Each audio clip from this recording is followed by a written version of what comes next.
Tantangan utama yang dihadapin sama teman-teman transpuan adalah tidak mempunyai identitas.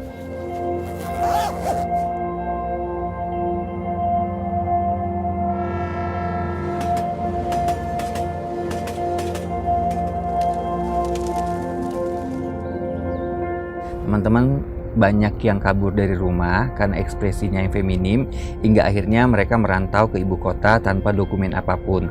Sampai di ibu kota, teman-teman tidak memiliki identitas dan tidak memiliki KTP.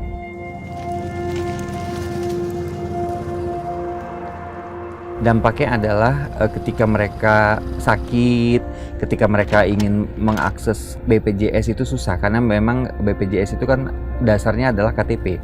Jadi ketika teman-teman ini sakit, tidak ada identitas, bahkan tidak ada BPJS pun, mereka sangat sulit mendapatkan akses layanan kesehatan.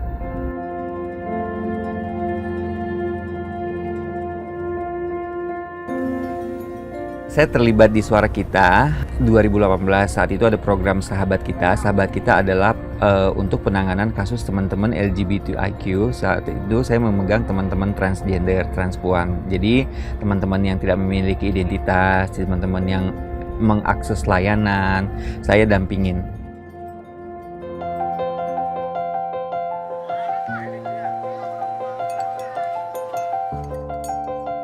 Ya, jadi saya punya teman sudah hampir 10 tahun lebih dia tinggal di ibu kota.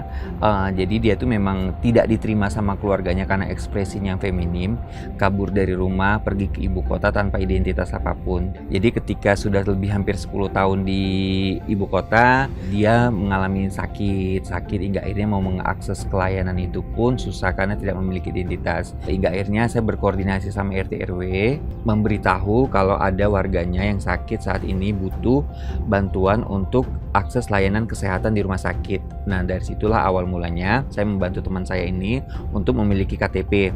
Nah, saat itu karena memang dia tidak memiliki data pendukung sama sekali, hingga akhirnya RT RW berkoordinasi dengan saya sebagai pendamping teman-teman trans. Saya mendampingi beliau untuk membuatkan KTP.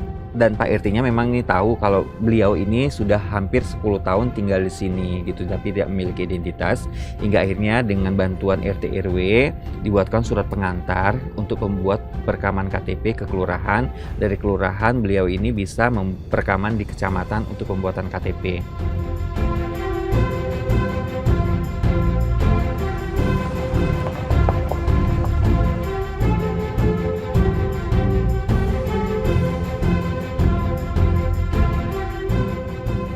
Saat ini teman-teman transpuan sudah banyak yang memiliki KTP, hingga akhirnya teman-teman bisa membuat BPJS dan membuka buku tabungan. Kan teman-teman sekarang ini untuk hari tuanya kata mereka, karena kesehatan itu sangat penting. Harapan saya untuk kepada teman-teman transpuan ini bisa memiliki KTP semuanya. Jadi KTP ini adalah hal yang paling dasar yang harus wajib dimiliki setiap siapapun masyarakat di Indonesia. Setelah ada KTP ini, harapannya teman-teman transpuan ini bisa memiliki BPJS. Jadi ketika teman-teman ingin mengakses layanan kesehatan, teman-teman sudah bisa mengakses secara gratis untuk layanan BPJS-nya di rumah sakit.